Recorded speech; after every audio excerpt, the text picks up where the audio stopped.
Sunya, The Power That Drives, DXN. Chapter 2, Episode 5. हाँ, सही कहा। मैंने यह उल्टी गिनती इसलिए शुरू की ताकि मेरे स्कूल के दिनों में यह मेरी मदद कर सके। उस समय मैं एक शर्मीला और डरपोक व्यक्ति था। मैं अपना ज्यादातर समय अपने साथ बिताता था। मैं आपको 2 कहानियां सुनाता हूं जो उल्टी गिनती के माध्यम से किसी के दिमाग को रीसेट करने की शक्ति को समझने में आपकी मदद करेगी। मेरे प्राथमिक शिक्षा के दिनों के बाद मेरे माता पिता ने मुझे भेजा माध्यमिक विद्यालय। शिक्षण माध्यम चीनी से अंग्रेजी और मलय में बदल गया था। प्राथमिक विद्यालय 6 वर्षों के लिए था जहां मैं शिक्षण की भाषा के रूप में चीनी का आदी था, लेकिन यहाँ माध्यमिक विद्यालय में ये 2 नई भाषाओं अंग्रेजी और मलय के माध्यम से सीखने के बारे में था।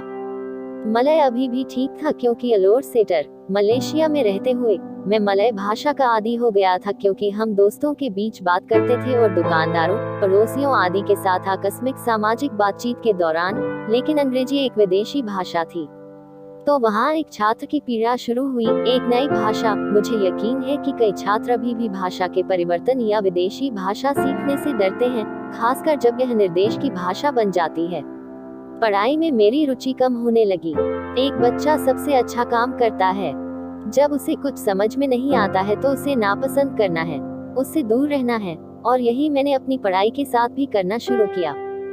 याद रखिए, मैं अभी भी उल्टी गिनती कर रहा हूँ। मैं तब लगभग 13 साल का था।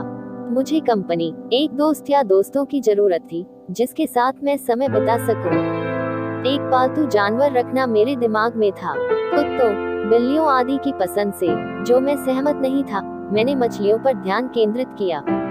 हाँ, सजावटी मछलियाँ, मोर मछली या गप्पी और लड़ने वाली मछली, बेटा मछली, कुछ अन्य मछलियाँ थीं जिन्हें मैंने कंपनी देने के लिए हासिल करने में कामयाबी हासिल की। एक पालतू जानवर के साथ बहुत सारी जिम्मेदारियां आती हैं, खासकर उन्हें खाना खिलाना। मेरे पास उनके लिए मछली खाना खरीदने के लिए पैसे नहीं थे, ये महंगा था, और मैंने कभी भी अपने माता पिता से मछली के खाने के लिए पैसे मांगने की हिम्मत नहीं की। वे मेरे पालतू जानवर थे और मुझे उनकी देखभाल करनी थी। उनमें से मैं उन्हें गोल मछली के कटोरे में रहने के लिए अच्छी जगह देने में कामयाब हो गया था।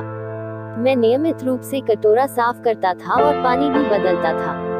अपनी मछलियों के लिए, उनके भोजन के लिए, मुझे जलाशयों में मछली पकड़ने जाना पड़ता था। मेरे घर के आसपास मैं अपनी मछलियों के लिए भोजन की व्यवस्था करने के लिए प्रतिदिन जाता था। मैं डाल्फिनिया, लाल वाले को पकड़ता था और फिर उन्हें खिलाने के लिए घर जाता था। मैंने उन चीजों की जिम्मेदारी लेने की कला सीख ली है जिनकी मुझे परवाह है। डाफ्निया को पानी के पिस्सू के रूप में भी जाना जाता है क्योंकि जिस तरह से वे पानी में तैरते समय झटके और हिलते हैं। वे छोटे, ताजे पानी के क्रस्टेशियन हैं जो दुनिया भर में मीठे पानी की झीलों, नदियों और तालाबों में पाए जा सकते हैं। वे अपनी उच्च प्रोटीन सामग्री के कारण मछली के भोजन का एक उत्कृष्ट स्रोत हैं।